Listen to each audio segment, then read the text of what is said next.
Sometimes seeing is believing, or at least understanding. Today I'm going to take you on a walk on the gorgeous Monon High Bridge trails. We're going to go to the benches where the girls on the trail say they saw a man they believed could be Bridge Guy. If we believe the testimony of Riley Vorhees, then the man they saw could not possibly have been Bridge Guy, because Bridge Guy was being videotaped by Libby at the exact time that the girls saw the man sitting on the bench. But on the other hand, if we believe the testimony of Breanna Wilber, then it could have been Bridge Guy. You'll be able to see for yourself why I say that. I'm here at the access and the parking to get to the Freedom Bridge, which allows you to access the Monon High Bridge Trails. This is a spot where you can actually access it. You can see right there is the Freedom Bridge. This is where several of the witnesses parked that day as they were walking the trails. Trails are very popular. Everybody enjoys walking on them. Now, Richard Allen says this is not how he went. He did not park specifically in this parking lot. He parked in a building nearby, but he was seen, or let me correct that. A man was seen along this area, and several people reported seeing a man through the park on that day when Libby and Abby were abducted. And then, of course, their bodies were found the next day, February 14th, 2017. So right here, you can see them walking up toward Freedom Bridge right there. It's a really interesting statue right there. I'll get close up of that when we get there. Now, Libby and Abby came a different way. Libby and Abby used the Mears entrance across from the Mears farm, and that was how they got onto the trails and into the park. If you go over here, you can see the map here of how the park is laid out. So let's see if we can tell a little bit about it. This is more than just a park. Here's Deer Creek. We can see that running through there. Where's the Monon High Bridge? Just trying to see that on the marker here. We'll see that. This is Delphi, the city. We're kind of on the edge. And of course, Deer Creek keeps going that direction. Here we are at Freedom Bridge. Yeah, I think it's just off the map. It's going to be over here somewhere where High Bridge. There it is, High Bridge. And it's a long bridge going from, say, here across to here because it's so steep. And what that means is they've got to span that whole thing. It was a railroad, so it needed to be really pretty flat. So the span starts here and goes all the way over here. Just a little bit ago, I tried to access from this direction so I could see that side of the High Bridge, but they have it cordoned off as private property, and they ask you not to go on that. But so the bridge went from here to here. It was this end where they were abducted. We have that video Libby did, the 43-second video that shows that they were right at the end of the High Bridge there when they were forced down the hill. And of course, their bodies were found like over here, somewhere in that neighborhood. It was down a little bit. The creek continues. It was down a little bit, and it was across the creek on the north side. Let's head on over to Freedom Bridge, and we'll take a look around. It's absolutely stunning here. I mean, it's so pretty. I can only imagine that day in February. It was really warm, that everybody wanted to get out and about and just see the trails and feel like it's almost spring again, even if it was a little early. I'm headed up this way. And see they have some art, some other pretty things. We're headed up here. You can see the highway down below there. You can see the bridge. This is the trailhead where everything begins. And this really amazing rock and sculpture that they have there. And there's the bridge. I'm going to stop it for a minute, take a few photographs, and then I'll see you on the bridge. All right, I'm here at the Freedom Bridge, which is at the trailhead on one end. There are two entrances. The Mears entrance, which is where Libby and Abby were dropped off and where they were supposed to be picked up. But there's only room for a couple of cars at that entrance part. But as you can see that there, at the Freedom Bridge trailhead, there's more room for parking, so more people were parking there. However, Richard Allen says that when he came to the park that day, he parked in a nearby building and walked into this area. He didn't park at either entrance to the park. That's what he says about what he did that day. It was shortly after this that the girls walking, Riley Vorhees, Breanna Wilber, and 2 other people with them, those are the 2 who have testified so far. Right? They were coming along through this area. They were actually returning to their cars when they ran into the person they believe is Bridge Guy. Now, their definitions or descriptions of Bridge Guy were pretty different from the way that Richard Allen looked. So it's not 100% clear whether or not they were seeing Richard Allen. And of course, Richard Allen's defense says, yeah, that wasn't him. He's not the guy they saw. They saw somebody else. Maybe the real killer, because the defense says that Richard Allen is not the real killer. So this is really cool. I'd seen this and I'd not really known what it looked like. I'm definitely going to take a picture of that too, so I'll stop in just a minute. You can see how pretty this place is. I'll show you all the way around. So it's just beautiful. High fall, lots of pretty colors. That is really pretty. And that, of course, I suppose would be a memorial to the fact that this was a railroad trestle where the bridge crossed the creek. I'm going to continue on into the actual trails. Start to see how beautiful it is. Now, what you're seeing right now is not what the girls who testified would have seen on that day in 2017. This is a much improved area. They paved, and apparently it wasn't all paved before. You can see the sidewalk here. They widened it. It was apparently much more overgrown at the time that all of the people walking the trails on February 13, 2017. So what they would have seen would have been something much more rugged than what we're looking at. You can see, I see a pretty wide trail ahead, a lot of light. It would have been closer, a lot less sunlight, a lot less visibility. So you can see that as we're walking in. Still though, you can see why anyone would want to come walk these trails. They're so, so pretty. You can still hear the sound of the highway right behind me, but it's getting less. So I'll let you just enjoy for a minute. Kind of see it around, what it looks like. Really pretty. I don't know exactly how far it is to the High Bridge. That's, of course, the key feature in the park. Everybody wants to see the Monon High Bridge. That's where Libby and Abby were abducted. They were actually crossing the bridge at some point, and they were abducted. You can see it's just a beautiful, beautiful day. Would have been pretty that day in February 2017, but the trees would not have had these beautiful leaves on them. The trees would have been bare, it being all the way winter by then. Obviously, one of the huge questions is whether or not the girls really were seeing Richard Allen. Who were they seeing? Were they seeing Bridge Guy? Was there more than one person who was here on the trails that day? And if so, could one of them be the killer? Richard Allen says he's not, so he figures somebody else was, and maybe that's who was actually seen on the trail. Well, that was fun. I talked to James and Chris, who are in the nearby area, and they've been watching the YouTube channel, so that was cool. We are still on the trail. I haven't moved very far from where I was when last we spoke. You can see it's just stunning. I mean, it could not be prettier. I'm not going to film the whole thing because I think that might be a little dull, but I will continue to film off and on. Oh, I see something very important ahead. Actually, we'll keep filming for that. The first bench.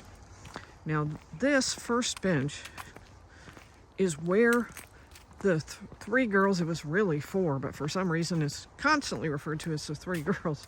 But the 4 girls saw a man sitting, and Riley Vorhees and Breanna Wilber both agreed that they spoke to him. In fact, I'll sit down and read some of my notes when I get there. They said hello, and he didn't say anything back. He just didn't do any response, which they said was really weird for around here. People normally say hi. You say hi, they say hi back. That's the way things work. They also talked about the clothes he was wearing, that they were way too heavy for the season, and that they thought that was funny that he was wearing so many clothes. But the way they described him was pretty different. It was not somebody who looks like Richard Allen.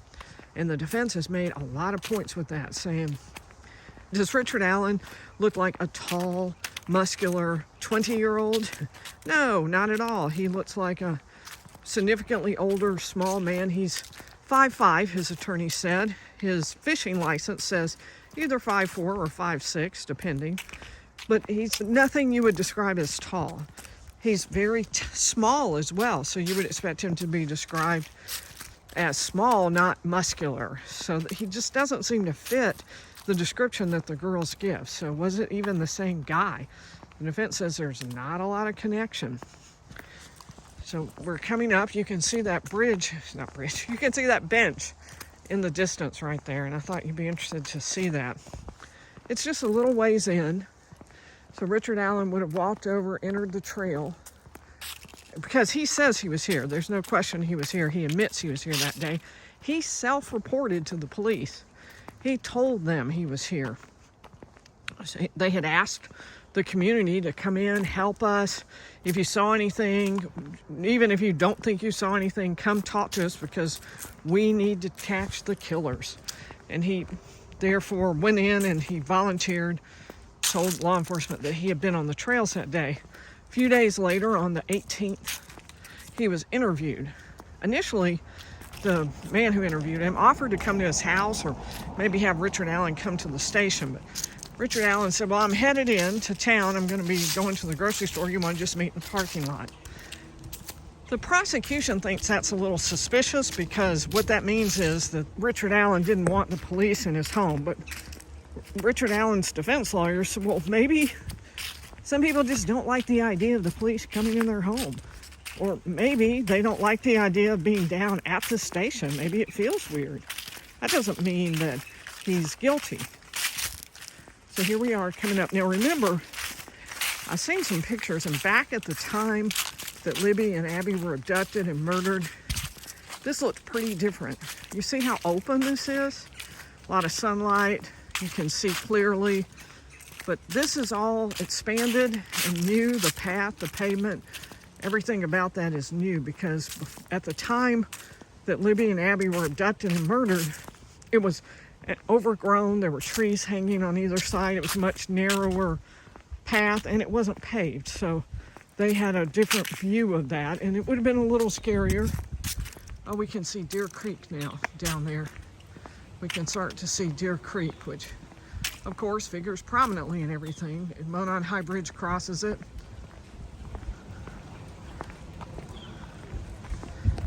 I'm going to stop here for a minute and sit on the bench and talk to y'all. I'm sitting here on the first bench at the Monon High Trails. You can see down in that direction is Deer Creek. And back that way is the beginning of the trail. You can see Deer Creek down there as well.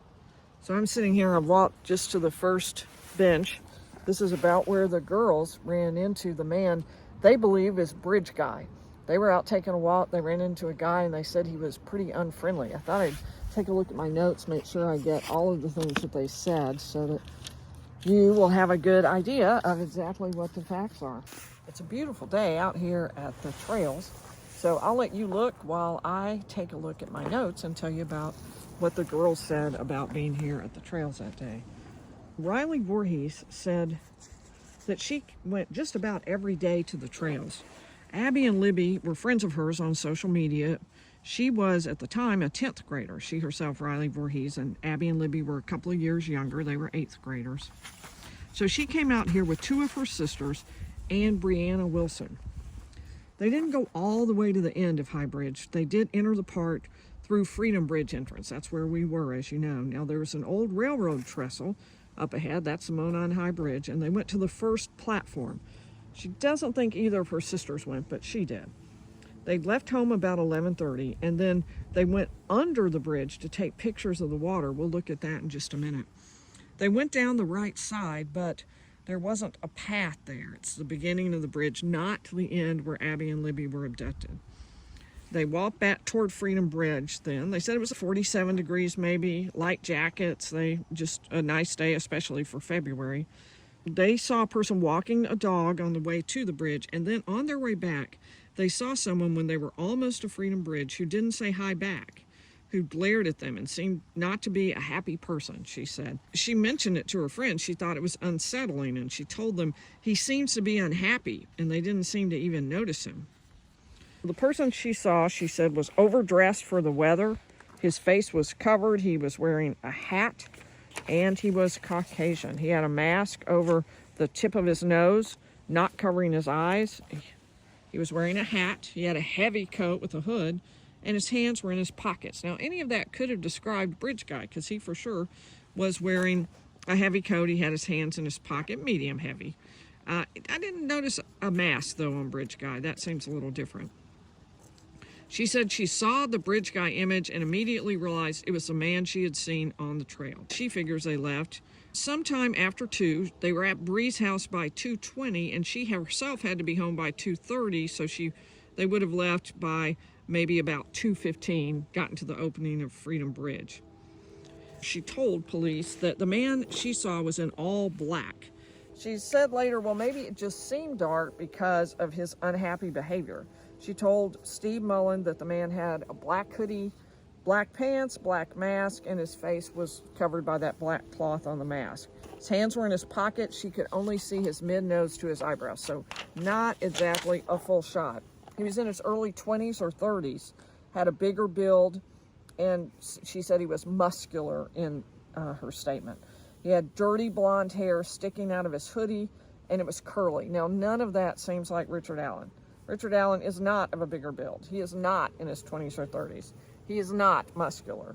He does not have dirty blonde hair, and it's not even close to long enough to stick out of the hoodie, and it's definitely not curly. He has mostly shaved hair at the time he did. He's pretty much most of his life had that, or at least his adult life where we've seen pictures. She stated in her statement that the hair was curly, the eyes were brown, he had a wrinkly face and a square jaw.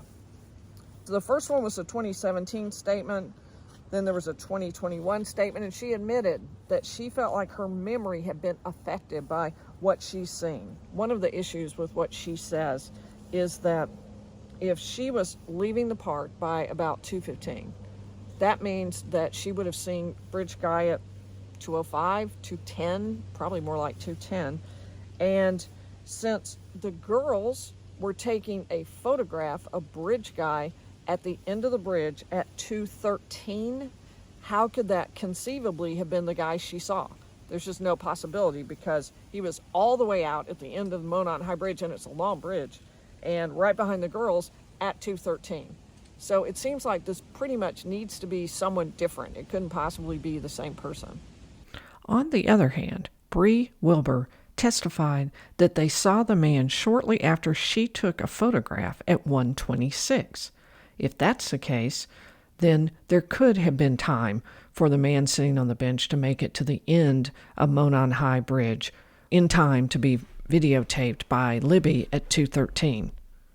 One thing I want you to realize is this is the first bridge. We're probably, 5 minutes at most from the trailhead there, but maybe 5 minutes. This is the first bridge, and right up there is the second bridge. There's someone sitting on it right now, but that second bridge, it was somewhere along this area where the girls saw the man who was walking along the trail. But I wanted to point out to you how close it is, because even if they were on the second bridge, not the first bridge, it's not very far away. You can see, I'll kind of step back so you can see, but I made it. Okay, let's see. I bet it'll take me, 2 minutes to walk there? Maybe less, maybe 1. At this point, we're still about 10 minutes away from the bridge. And of course, Bridge Guy would have had to walk all the way across the bridge in time for the video at 2:13. If the guy sitting on the bench was seen by the girls at the time that Riley Vorhees says, then there's no possibility that that was Bridge Guy.